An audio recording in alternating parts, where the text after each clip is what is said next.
emotional stain, thinking about the way he used to say my name. Not much to do nowadays, now that he's gone. Ask myself time and time again, what the hell went wrong? It's been a real long, hard, lonely summer without my baby. It's been a real long, hard, lonely summer without my baby.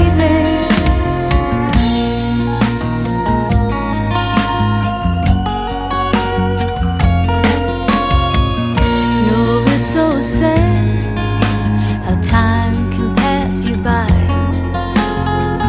No rhyme, no reason, no answer to the question why.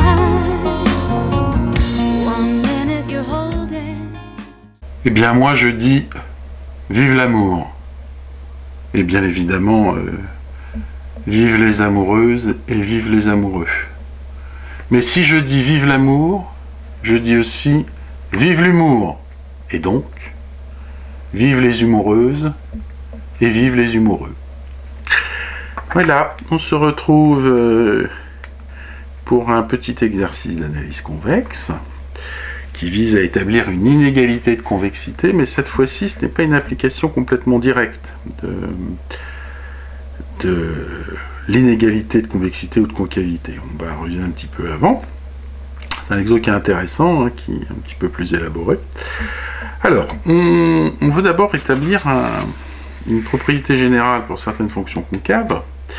On se donne à l'intervalle de la forme 0 inclus petit l, où petit l est un élément de R bar. Alors attention, la notation est trompeuse, il n'y a pas de raison que L soit positif. Hein. C'est une notation standard d'analyse convexe. Hein. Les bornes de l'intervalle ne sont pas forcément ordonnées. En particulier, vous pouvez avoir des intervalles de la forme moins l'infini 0, oui, qui peuvent apparaître dans la propriété qu'on va montrer. Alors en fait, on se donne une application concave. Voilà. Et on souhaite montrer que si je me donne deux éléments de I, tels que la somme reste dans I, par exemple ici ça sera toujours le cas, et bien l'image de la somme plus l'image de 0 est majorée par la somme des images. Bien, eu égard au fait que la position de A et B sont symétriques, je peux par exemple supposer que A est plus petit que B.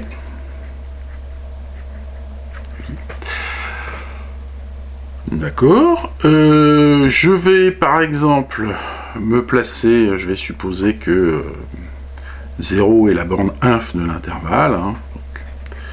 Je vais supposer que I c'est de la forme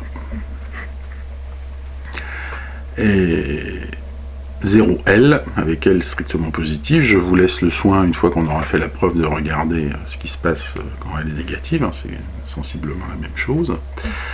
Et donc la remarque, c'est que A et B étant positifs, et bien A plus B est certainement plus grand que A et B. C'est-à-dire que si je pose... donc j'ai 0 ici. Si je pose A et je pose B, eh bien je vais avoir A plus B qui va être là. J'ai donc A plus petit que B, plus petit que A plus B. Très bien, et j'ai considéré une fonction concave. Ok, alors cette inéquation E, eh bien vous voyez que, alors je fais mes 0 comme mes A, ici c'est bien 0.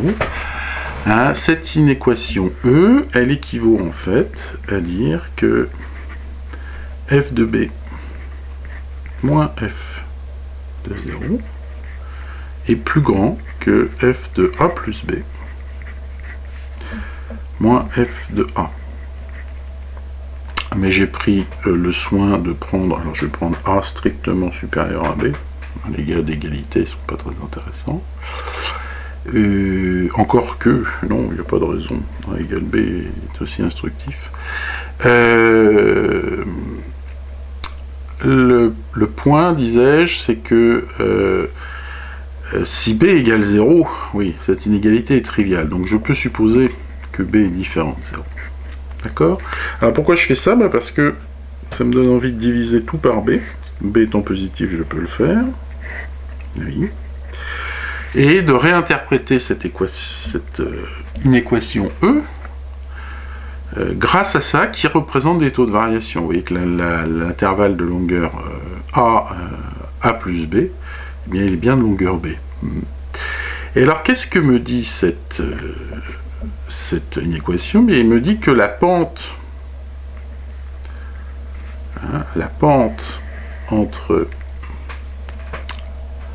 associée au point 0b de la fonction f, j'ai f ici, cette pente-là est certainement supérieure à, alors ici j'ai A, et ici j'ai AB, A plus B, pardon, est supérieure à cette pente-là.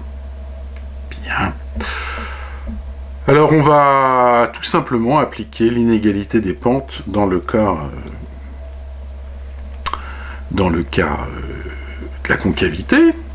Vu que B est plus petit que A plus B, f concave, ça va impliquer que f de B moins f de 0 sur B moins 0 est supérieur, donc cette pente-là va être supérieure à cette pente-là, par concavité. Et là, c'est-à-dire que ça va être supérieur à f de A plus B moins f de 0 sur A plus B moins 0.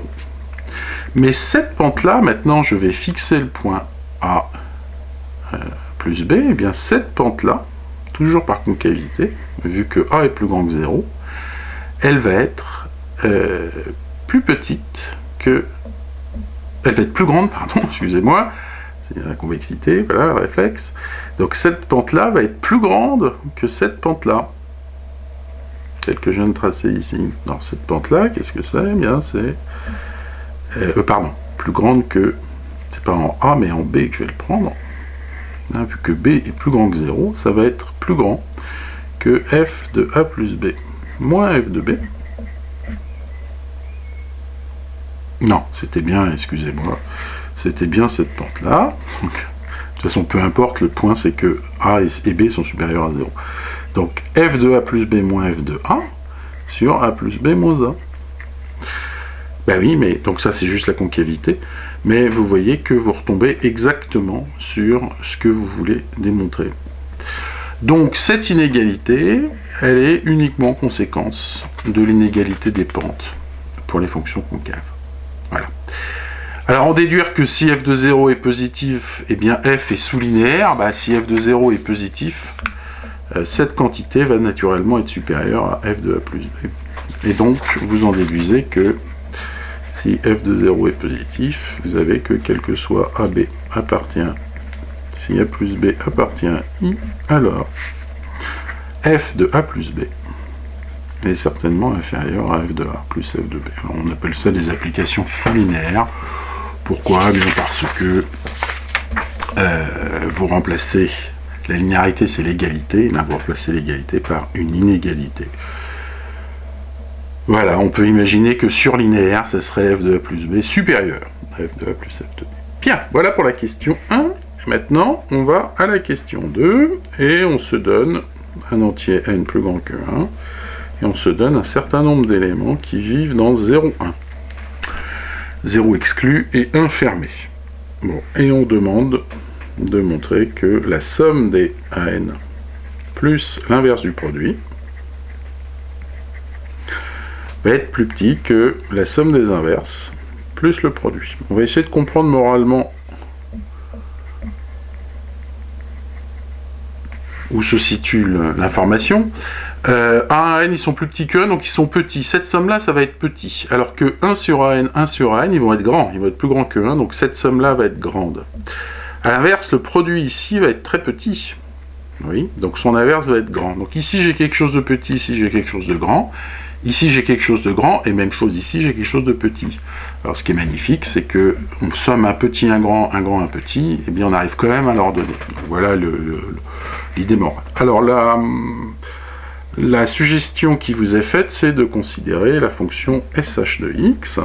Alors sh de x, je vous rappelle que c'est exponentielle moins exponentielle moins x sur 2. Bien, c'est une fonction qui est définie partout, qui est C infini, donc vous devez savoir que sh', c'est ch, et que ch', c'est sh. Oui. C'est-à-dire que la dérivée seconde de sh, eh bien c'est sh. Or, si vous représentez sh, c'est une petite étude de fonction, eh bien, qu'est-ce que je veux dire? sh, ça a quelle tête? Alors, ça va être négatif à gauche et positif à droite. Donc sh, ça va être un truc comme ça.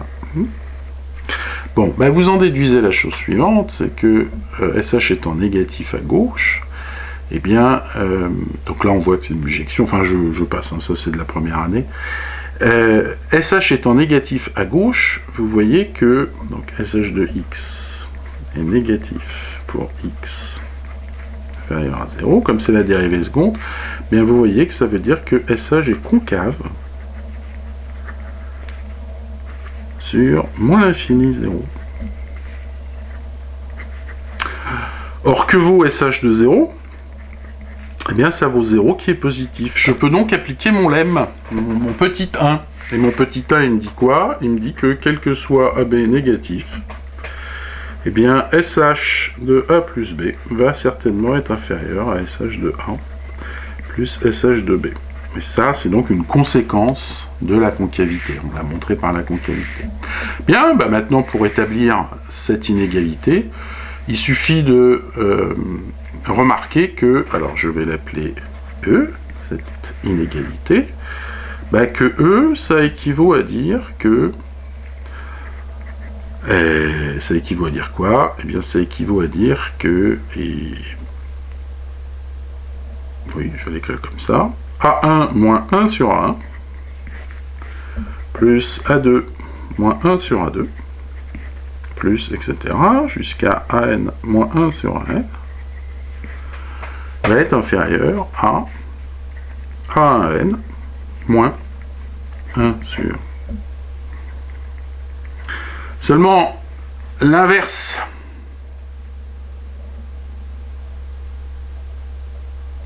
grâce à l'exponentielle, c'est finalement prendre l'exponentielle de moins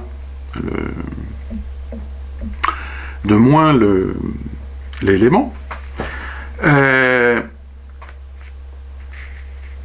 Alors pourquoi j'écris ça? Bien parce que par hypothèse, A1, AN, donc AI, est compris strictement entre 0 et largement entre 1, et donc je peux écrire AI égale exponentielle de alpha i avec alpha i, qui est tout simplement le logarithme népérien de AI. Mais comme je suis entre 0 et 1, eh bien alpha i est certainement inférieur ou égal à 0. Ah oui. Bon, et l'intérêt de ça, c'est que, bien vous voyez que AI moins 1 sur AI, c'est donc exponentielle de alpha i moins exponentielle de moins alpha i, c'est-à-dire de sh de alpha i. Et donc tout ce qui est écrit là se transforme en une somme de... en une somme de sinus hyperbolique. Mais maintenant, qu'est-ce que c'est que A1AN? Bien, c'est exponentielle alpha 1, exponentielle alpha n, c'est-à-dire exponentielle de alpha 1 plus alpha n. Et qu'est-ce que c'est que 1 sur 1 à n? Ben, c'est exponentielle de moins cette somme. Et donc, du coup, bien A1 à n moins 1 sur A1 à n, eh bien, c'est 2 fois le sinus hyperbolique de alpha 1 plus alpha n. Si bien que votre équation E, elle équivaut finalement à SH de alpha 1 plus, etc., SH de alpha n inférieur à SH de alpha 1 plus alpha n. Mais vous avez montré que quoi? Eh bien, vous avez montré que je suis perdu. Voilà, vous avez montré, ouais, c'est ici. Vous avez montré que la fonction SH, elle est sous-linéaire. Et donc, SH, si vous appliquez ça par récurrence, eh bien, vous avez SH de alpha 1 plus alpha n, qui est certainement inférieur à SH de alpha 1 plus SH de alpha n. Bien, et c'est là que l'on se rend compte de quoi? Eh bien, on se rend compte que les inégalités étaient dans l'autre sens, puisque ce que vous souhaitez montrer, hein, je me suis trompé, où ça? Non, je ne me suis pas trompé, donc ça c'est bien E. Donc l'inégalité était dans l'autre sens. Voilà, encore une erreur d'énoncé. Bravo, professeur Brebru. Donc, c'est juste une égalité dans l'autre sens. Je me suis laissé avoir par la concavité-convexité. Voilà, ce qui achève le problème. On peut se demander juste, on va peut-être faire une toute petite digression. Que se passe-t-il si les 1 à n sont plus grands que 1? Alors on ne peut plus appliquer ce qui vient d'être fait, mais regardez ce qui se passe par exemple, c'est juste un petit commentaire. Si vous prenez AI égale 2 par exemple, eh bien vous voyez que cette inégalité, elle devient, donc j'ai 2 plus 2 plus 2 n fois, elle devient 2n plus, eh bien 1 fois n, c'est 2 puissance n, donc 1 sur 2 puissance n, supérieur à, alors ça devient 1,5, et je l'ai n fois, plus 2 puissance n. Et donc là, vous voyez que ça n'a absolument aucune chance d'être vrai pour tout n. Pourquoi? Bien parce que le 2 puissance n l'emporte bien évidemment par rapport à ça. Donc cette hypothèse-là, l'hypothèse que les éléments sont dans 0, 1, est absolument capitale pour cet exercice. Voilà, j'espère que, comme d'habitude, meilleurs vœux, etc., joyeuse Pâques, joyeux Noël, et à bientôt.